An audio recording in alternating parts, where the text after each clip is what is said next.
I have to admit, I have long been a fan of the Google Pixel line. I've owned several of them, 2, 3, 5, and now I'm back again with a Pixel 6a. And you may be wondering, Shane, why did you skip the 6 and the 6 Pro and then get the 6a instead? And it's kind of a weird answer, I guess, but I think one of my favorite Pixels of all of them, probably the Pixel 5. A lot of people were not big fans of the 5. It was seen as a mid-ranger. It was seen as a regression from where they had been before. It didn't seem like a full flagship device, but I didn't care. I really liked it because it did the things I needed it to do really, really well. The camera was still rock solid. The battery was really good as well. And I actually liked the size of it. These phones are getting bigger and bigger. And I mean, look, I'm a guy that carries around this thing, so that's a very, very large phone. And so the Pixel 5 was kind of a nice diversion from massive phones that just did the basics, right, the fundamentals really, really well. So when I saw the 6a, I thought this is kind of just like an upgraded version of the Pixel 5. The screen size is really, really similar. The color, in fact, is really, really similar. The cameras are going to be really, really similar.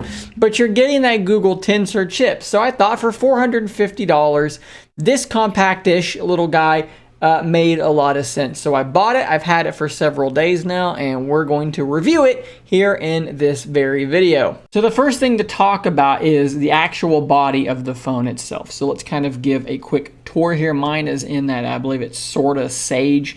We have retained the visor look of the 6 and the 6 Pro, albeit with a very different camera setup in here. This is a 12 megapixel camera and a 12.2 megapixel ultra wide, although it could be reversed. I don't know which is which. I think that's the ultra wide, but I may be wrong. I really like the way the thing looks, and I think that it is a big improvement from the Pixel 5 just in terms of the aesthetics itself. It looks very unique, very distinct, and I do like it a lot. On the edge here, we also have a black rail on most of the color models, which I really like, and that is aluminum. You have a power button and then a volume rocker there. No headphone jack, which we've always seen in the A series phones, not anymore. USB-C down here, and then a couple of speakers as well. We have a 6.1 inch screen with a hole punch selfie, and we are squared off where before we were rounded. Now there's been a lot of talk about that screen, right? It is a 1080p panel and it is only 60 hertz. Now a lot of phones that are in the same price range as this guy, that 450 range, have a faster refresh rate, 90 hertz. 120 hertz. How do I feel about rocking a 60 hertz display in 2020 for $450? I'm going to tell you something. I don't care, and I don't think that this matters at all. And I'm not one of those people who will tell you I can't even tell the difference between 60 hertz and 90 or 120. I absolutely can tell the difference. I can tell the difference between 60 and 90 and 90 and 120, and for sure 60 and 120. They do look very different to my eyes. They look much smoother as you go up. This is 100% true. However, I will also tell you this. If you are used to a 120 hertz display, unless you have some sort of visual sensitivity where the lower refresh rate just does not work for you, if you go to this phone, you are going to notice that it has a slower refresh rate. Fine, absolutely. You're going to notice it for about 2 hours, and then you're going to never notice it ever again. That is my experience with refresh rates. Now, going back from 60 to 90 or 60 to 120, you are going to notice, wow, this looks so smooth for about 2 hours, and then you're never going to notice it again. For the people who are calling the 60 hertz display a deal breaker, I do not have any idea what you're talking about. This is, for me, absolutely not a deal breaker. It's one of those things that you go, oh, and then you just don't care about it anymore very, very quickly. It's not a big deal. This phone does not feel stuttery and juddery. There are a few exceptions to that, which we'll talk about, but in general, this thing feels just as smooth as any other phone, again, after about the 2 hour span of you not seeing the refresh rate anymore. In terms of the actual feel of the phone, though, this does not feel like a $450 phone. If I just handed this to a somewhat knowledgeable phone person, but they didn't know what this was, and said just use this for a day, and I asked them what they thought it cost based on the feeling of it, I don't think they'd say $450. It is a very nice feeling phone. You may have noticed that the Pixel 5 had the fingerprint scanner on the back. Well, of course, it is now in the display, and there's been much made of the fingerprint scanners on the Pixel 6 and the 6 Pro, as well as this device. You can see for yourself the speed of it. Is it the fastest fingerprint scanner in the world? No, but is it slow? Is it terrible? No, it's not. Now, there have been some people that have actually been able to unlock their device with unregistered fingerprints. This is not a registered thumb, and you can see mine does not work for that. But apparently some people reported that that was the thing that they could do. That's not a good thing. But for me, the fingerprint scanner has been accurate, if not a little bit on the slow side, but nothing terrible at all. If we continue talking about this screen, I almost feel like the 60 hertz is just kind of part of the package of this. Because, I mean, look, it's not a great screen. The screen is easily the weakest part of an otherwise very, very good device. But that doesn't mean that the screen is bad. Generally speaking, it is sharp. The colors look good. It's not really going to get in your way. My complaints are pretty few and far between, but I will mention them here. There is a little bit of rainbowing off axis that you will see sometimes with some things on the screen. It is fairly minor. At low light, so if the backlight is turned really, really low like this, I have seen some flickering sometimes, again, with certain things actually being on the screen. But otherwise, by and large, it's fine. It's a pretty normal, basic phone screen. To me, something that is actually more important than the screen in a lot of ways are the speakers. To me, as long as the screen looks pretty good and just isn't doing something horrible, the colors aren't super inaccurate, it's not super weird off axis or flickering, doing horrible things constantly, as long as the screen's just good enough, it's good enough. But the speakers are really important to me because I love to be able to just play. I'm home alone a lot, right? So a lot of the times what I'll do is I'll have a video or a podcast, something playing with my phone in my pocket. I'm just walking around playing that audio out into the room that I might be in, which is a weird thing for some people maybe, but again, I'm home alone. Who cares? If the speakers aren't loud enough, aren't good enough, you can't do that. And these speakers are stereo and they are quite solid. Let's actually do a quick speaker test here, and I'm going to compare them to a couple of other devices, and maybe these comparisons won't necessarily be fair, but they will give you a good idea. So let's put the phone down and let's kind of have our microphone at a known distance. You can see it here, so you know how far away it is, and we're going to play this Blues Traveler song at maximum volume, and I'm going to let you hear what it sounds like.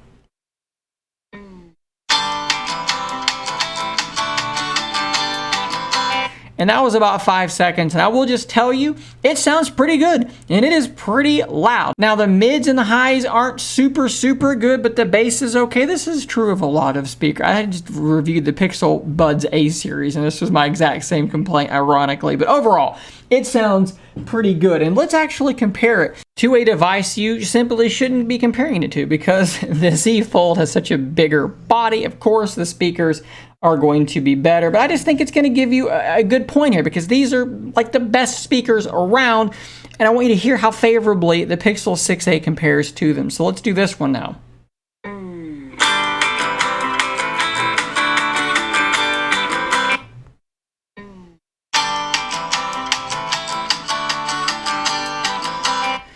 Now look, does the 6A sound as full, as loud, as deep, as detailed as the Fold? No, it does not, but almost no phones do. Does it sound great for a phone this size with stereo speakers? Absolutely it does. And if you compare it to something like Surface Duo 2,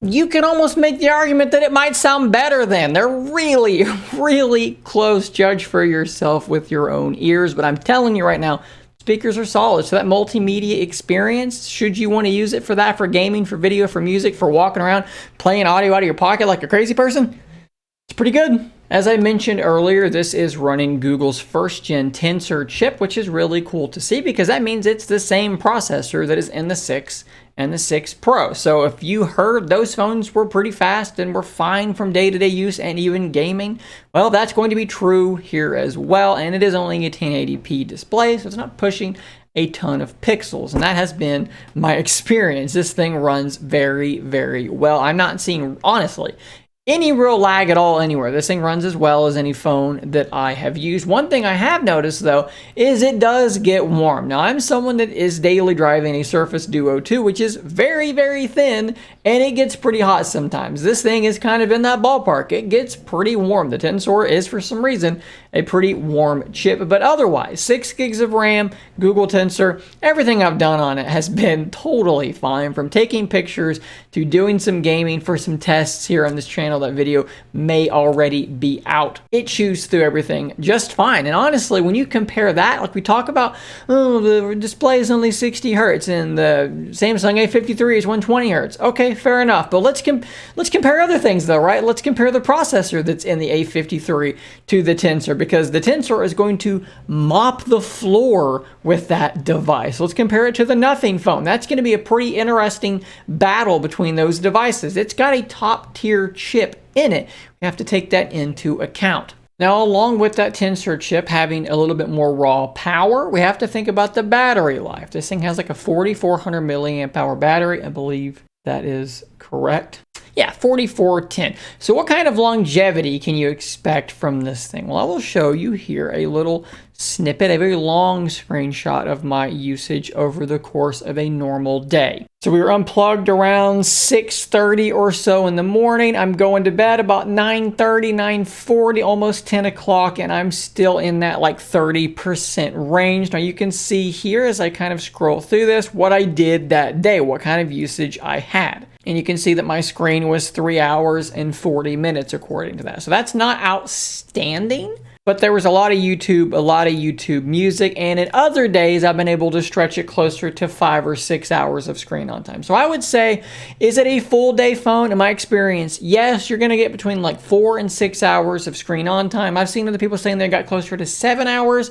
Not something I was able to do, but again, some of the apps I was using in the background, a lot might have been kind of hurting that. But you know, battery life is okay. It's not phenomenal, but it's totally adequate for a single day phone. Another place where this thing I think really stands out of the crowd is in camera performance. You find me a $450 phone that takes photos like this thing takes, and I will be very, very impressed, because it takes pictures that are effectively like this close to being as good as the Pixel 6 or the Pixel 6 Pro in a lot of ways. This thing takes flagship level photos for $450, and I mean that. The camera experience in general is a little bit thin, right? You're not getting all these crazy slow-mo modes. Look, let's be honest, a bunch of modes that you're probably never going to use, but what it does do is it takes photos that look really, really good. Let's look at some. I love getting up real close to stuff, nice little macro photos. Look at these little bubbles. This was very early in the morning, and this was dew still on the grass. Look at the detail that you're getting here out of this. The colors, the nice focus falling off there as I'm up very close. This photo of a rose, I think it did a really good job on, because these colors are almost fluorescent when you're seeing them in person, and it just did a wonderful job of taking care of that. A portrait here of my boy Rutherford. I mean, the detail is great. The blur around the background, if you do like the portrait mode, very, very solid. Another nice little macro kind of shot. Again, just really, really solid detail out of this 12 megapixel sensor. Of course, you do have an ultra wide, which isn't super duper wide, but it is definitely there, and the quality on it is very good. And in fact, it's the very same camera that is on the Pixel 6, the mainline Pixel 6. This is the same ultra wide, and it does a really good job. Now, you may be thinking to yourself, yeah, but you're missing the telephoto. Well, guess what? In my testing, just digitally cropping in on this thing, I promise you, this is just digitally cropped in. Look at the detail that it managed to do. This is 2x digital zoom.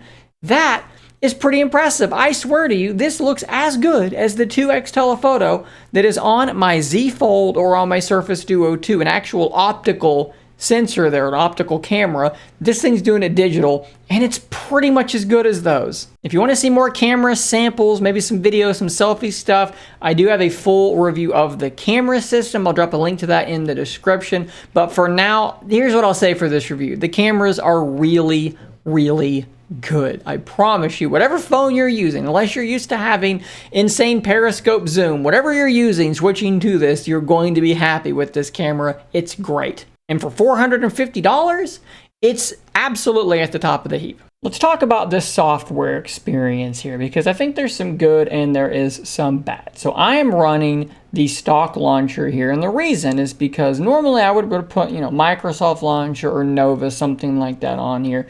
But for some reason, while running those other launchers, there's this weird little glitch where when you're swiping up to go home, the last app will kind of pop out just like this, almost like it thinks you're going into the multitasking when you're not. So that kind of stuff, a little bit of jankiness there when using third-party launchers, might be a little bit of a problem for some people, but whatever. You may just have to get used to it, or just get used to using the stock launcher.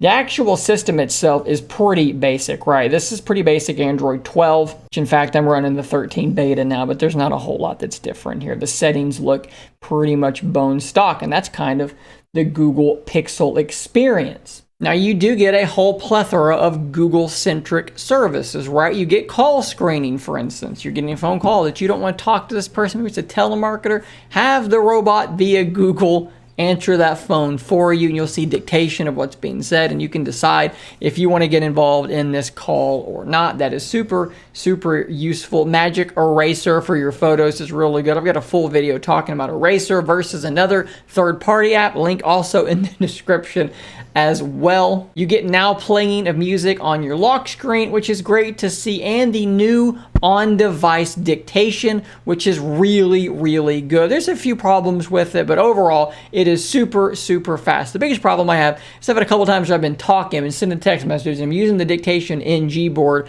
and it tries to guess punctuation for you now, which is usually pretty cool.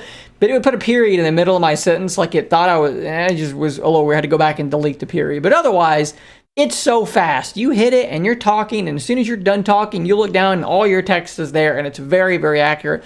I hope that dictation stuff gets put on every device. It needs to just be on device everywhere, because it is so much a better experience, especially for someone like me who disdains typing on glass and would rather just talk to my phone to type out a message 10 out of 10 times. There is some weird bugginess though. Let's go to Twitter, because this is one. You may not be able to see this on camera, but I will just tell you what I'm seeing here.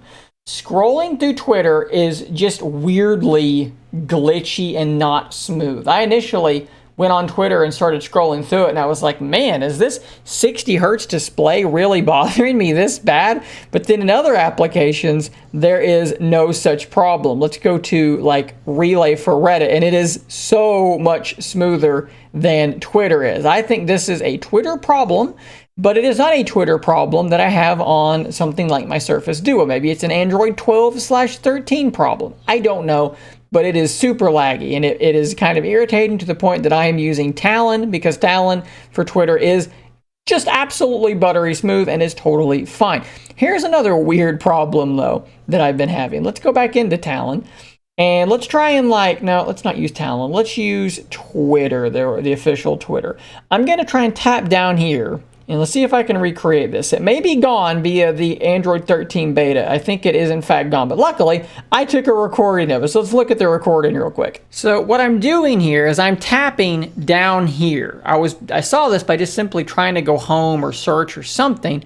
And what you'll see here is when I'm tapping down there, the launcher was popping up over the top of Twitter. And this was actually replicatable on several different apps. Now, it appears that this is resolved in Android 13, but it doesn't come with Android 13. That is a beta. It comes with Android 12, and it is something that needs to be pointed out. It is a little bit strange, not that big of a deal, though. So putting this all together, how do I now feel about the Google Pixel 6a?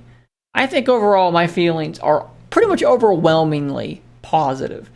I now feel like I have a really good answer for anyone that says to me, I want a cheap-ish Android device. I have between $400 and $500 to spend. Shane, what phone would you get? I would get the Pixel 6a. I could actually see myself daily driving this device. Now, I'm a Duo user and a Z Fold user, so if I'm being honest, I can't see myself using any slab phone. I would always, if I couldn't use my Duo, I'd use a Fold. If I couldn't use the Fold, I'd use a Duo. I want to have either a big tablet screen or dual screens. It does feel restrictive to me to have one sort of skinny, narrow screen, multitasking, moving between apps. is not as good on any, but that's not a knock against the Pixel. That's a knock against just slab phones. As a slab phone goes, though, as someone who is using, the last 3 devices were well over $1,000 devices, you might think, well, there's no way you could go back to a sub $500 phone. Well, you're wrong, because this sub $500 phone is really, really good. There's honestly nothing about it that bothers me. I mean, it'd be cool if the refresh rate was higher. It'd be cool if it had wireless charging. But other than that, it's a rock solid phone that's going to pretty much perform admirably to great in pretty much any scenario. So there you go. Those are my thoughts on the Pixel 6a. If you want to purchase the thing, there will be links in the description down below for you to do so. Thanks for watching. If you found this video helpful, perhaps think about clicking that thanks button down below, or the subscribe button works just as well. I will see you on the next one. And until next time, stay nerdy, my friends.